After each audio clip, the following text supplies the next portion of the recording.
মই পল্লৱী মেধি আপোনালোকক মোৰ চেনেল আসাম হাৰ্টবিটছলৈ স্বাগতম জনাইছোঁ। আৰু আজি ভিডিঅ'টো বহুত ইণ্টাৰেষ্টিং হ'বলৈ গৈ আছে, যিহেতু এতিয়া লকডাউন হৈ আছে আৰু আপোনালোকৰ বহুতেই চাগে ঘৰত ব'ৰ হৈ গৈছে নহয়নে। সেইকাৰণে মই আজি আপোনালোকৰ কাৰণে কেইখনমান কিতাপ আনিছোঁ, টপ 5 ৰঞ্জু হাজৰিকাৰ কিতাপ, যিকেইখন আপোনালোকে লকডাউন পঢ়ি খুবেই ভাল পাব। তাত মই ৰেংক দিছোঁ টপ 1, টপ 2, টপ 3, টপ 4 এনেকৈ কৰি 5খন কিতাপৰ ৰেংক দিছোঁ। মই প্ৰথম নম্বৰ 5খন আপোনালোকৰ লগত শ্বেয়াৰ কৰিম। আৰু 5খন কিতাপ আছে, তাৰে বাকীকেইখন ৰঞ্জু হাজৰিকা আছে 4খন, আৰু এখন আছে যতীন দাসৰ। আপোনালোকে নিশ্চয় পঢ়িব পাৰে। মই কিতাপকেইখন ৰেংক দিছোঁ। প্ৰথম আমি ষ্টাৰ্ট কৰোঁ টপ 5 কিতাপখনৰ। টপ 5 কিতাপখনৰ নাম হৈছে অবুজ বেদনা, যতীন দাসৰ হয় এই কিতাপখন। আৰু এইখনৰ প্ৰাইচ হৈছে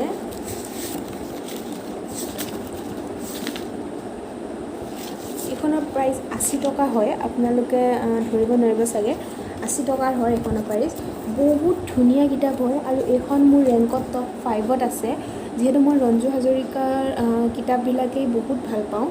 আৰু এইখন কিতাপ যতীন দাসৰ এইখন কিতাপ পঢ়ি মোৰ খুব ভাল লাগিছে, সেইকাৰণে মই এইখন টপ 5ত ৰাখিছোঁ। আপোনালোকে যদি পঢ়িব বিচাৰে এই কিতাপখন পঢ়ি চাব পাৰে। ঠিক আছে, এতিয়াহ'লে আমাৰ টপ ৰেংক 4ত আহিছে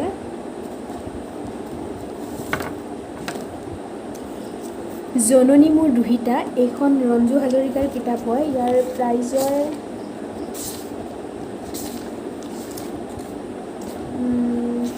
60 ৰুপিজৰ হয়। আপোনালোকে যদি অলপ মানে ধাৰ্মিক টাইপ মানুহ হয় বা গাঁৱৰ যিবিলাক সা সংস্কৃতি এইবিলাক বেছিকৈ মানি চলে, তেতিয়াহ'লে আপোনালোকৰ কাৰণে এইখন বহুত ধুনীয়া কিতাপ। আপোনালোকে নিশ্চয় এইখন পঢ়িব। এইখন মানে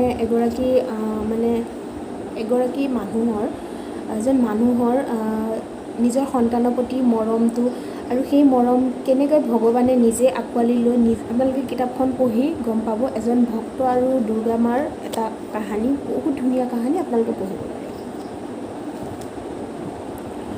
আৰু এতিয়া আমাৰ টপ 3ত আছে অধমকিতৰ দংশন। কিতাপখন যদি আপোনালোকে পঢ়ি যায় ন, মানে কিতাপখন এনেকুৱা আপোনালোক 1% বৰিং নহ'ব। ফাৰ্ষ্টৰ পৰা লাষ্টলৈকে মানে এখন ছাৰ্ভাইভেল কিতাপ হয়। ছাৰ্ভাইভেল বুজি গম পাইছে ন, ছাৰ্ভাইভেল কিতাপ হয়। কেনেকৈ এখন গাঁৱে গোটেই বিচাবোৰৰ মাজত এটা ছাৰ্ভাইভ কৰে, কেনেকৈ বিচাবোৰৰ মাজত মানে ছাৰ্ভাইভ কৰি জীয়াই থাকে, তাৰ ওপৰত আছে। আপোনালোকে এখন পঢ়ি চাব পাৰে। এইখনৰ প্ৰাইজো বেছি নহয়, অনলি 40 ৰুপিজত আপোনালোকে পঢ়ি চাব পাৰে অধমকিতৰ দংশন। এতিয়া আমাৰ টপ 2ত আহিছে ৰক্তিম আৰ্তনাদ। এই কিতাপখনো ৰঞ্জু হাজৰিকাই হয়। এইখনৰ প্ৰাইচ মাত্ৰ 15 ৰুপিজ হয়। এইখনৰ কাহিনীটো মই এক্সপ্লেইন নকৰোঁ আপোনালোকক, যিহেতু কিতাপখন একদম সৰু হয়। কাহিনীটো পোৱাৰ লগে লগে আপোনালোকে গেছ কৰি ল'ব পাৰিব যে কাহিনীটো কেনেকুৱা হয়। তো আপোনালোকে 15 টকা দি কিতাপখন কিনক আৰু পঢ়ি চাওক। মই গোটেই কিতাপকেইখনৰ নামটো ডেছক্ৰিপশ্যনত দি দিব চেষ্টা কৰিম। ফাইনেলি আমাৰ টপ 1ৰ কিতাপখন হৈছে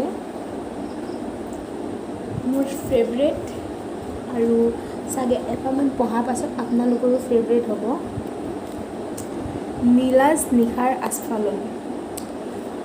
মই এখন ক'ব নোৱাৰিম, ইমান ভাল লাগিছে মোৰ পঢ়ি। মাত্ৰ 25 টকা হয় ৰঞ্জু হাজৰিকাৰ। আপোনালোকে যদি ৰঞ্জু হাজৰিকাক ভাল পায়, তেওঁ লিখনিবিলাক ভাল পায়, আপোনালোকে নিশ্চয় এখন পঢ়িবই লাগিব। আচলতে যিবিলাকে ৰঞ্জু হাজৰিকাক ভাল পায় তেওঁলোকে চাগে এখন পঢ়িছেই, 100% পঢ়িছেই চাগে, যিবিলাকে ৰঞ্জু হাজৰিকাক ভাল পায়। তো মই আপোনালোকৰ লগত শ্বেয়াৰ কৰিলোঁ এই 5খন কিতাপ।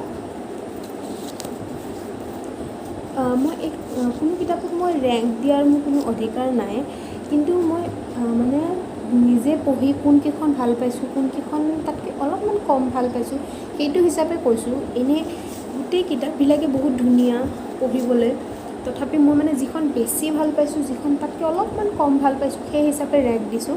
আপোনালোকে যদি কিতাপকেইখন পঢ়িব বিচাৰে তেনেহ'লে মই নামকেইটা লিখি দিম, আপোনালোকে এবাৰ পঢ়ি যাব। লকডাউনৰ সময়ত মই ভাবোঁ মোৰ ভিডিঅ'টোৱে আপোনালোকক অলপমান সহায় কৰিব বেষ্ট কিতাপবোৰ বাছি উলিওৱাত। যদিহে আপোনালোকে উপন্যাস পঢ়ি ভাল পায় তেনেহ'লে আজিলৈ ভিডিঅ'টো ইমানতে সামৰণি মাৰোঁ। আৰু সকলো ইউটিউবাৰৰ এটা কমন ডাইলগ মই লাষ্টত কৈ দিওঁ, যদি আপোনালোকে মোৰ ভিডিঅ'টো চাই ভাল পালে দেন এটা লাইক কৰি দিব আৰু মোৰ চেনেলটো যদি প্ৰথমবাৰ আহিছে ছাবস্ক্ৰাইব কৰি দিব। তেনেহ'লে আহোঁ মই আজিলৈ। যদি কিবা সুধিবলগীয়া থাকে মোক কমেণ্ট বক্সত আপোনালোকে কমেণ্ট কৰি সুধিব পাৰে।